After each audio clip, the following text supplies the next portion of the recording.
Découvrez le résumé détaillé de Demain nous appartient en avance saison 6 de l'épisode 1373 diffusé le mercredi 1er mars 2023 sur TF1 avec Luna qui perd bien et tente de mourir.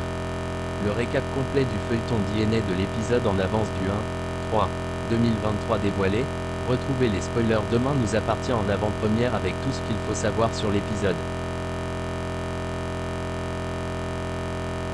Lisez le résumé intégral de Demain nous appartient épisode 1373 diffusé sur TF1 le mercredi 1er mars 2023, voir les résumés en avance de Demain nous appartient.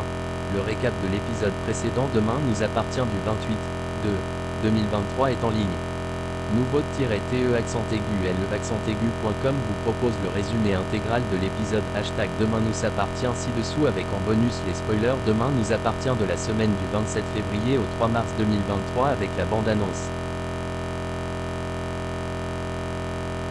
Jonas a bien été poignardé, peut-être avec un tournevis.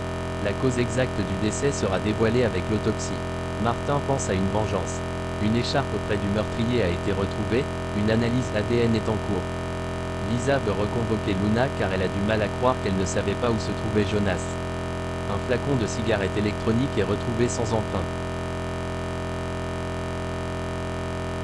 Dorian, joué par Ryan Hubert, et Luna se retrouvent dans un parc. Dorian annonce à Luna que Jonas a été tué. Après qu'il soit parti, Jonas a été tué. Luna est sous le choc. Luna pense que Dorian a tué Jonas, il lui promet qu'il n'a rien fait. Quand ils sont partis, Jonas n'était pas bien mais il était vivant. Ils se sont disputés, il l'a menacé avec un tournevis, mais rien ne s'est passé. Luna dit à Dorian qu'elle est convoquée par les flics. Elle ne va rien leur dire. Au commissariat, Martin voit qu'elle vapote, du liquide tombe sur son bureau. Dès que Luna est partie, Martin demande une analyse pour comparer avec le flacon retrouvé. Damien dit que c'est la même composition. Martin comprend que Luna balade la police, il se demande même si elle est la complice de Jonas. Romy, jouée par Dunia Cossens, dit à Victor qu'elle ne se sent pas gérer la gestion d'un hôtel. Elle n'y connaît rien.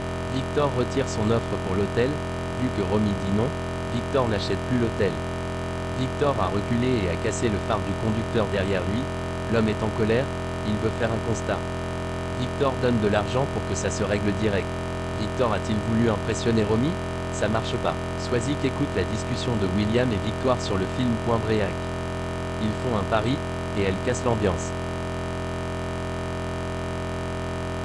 Lisa voulait interroger Luna, jouée par Paloma Reno, à son domicile. Quand elle est rentrée, elle voit Luna qui a fait une tentative de suicide.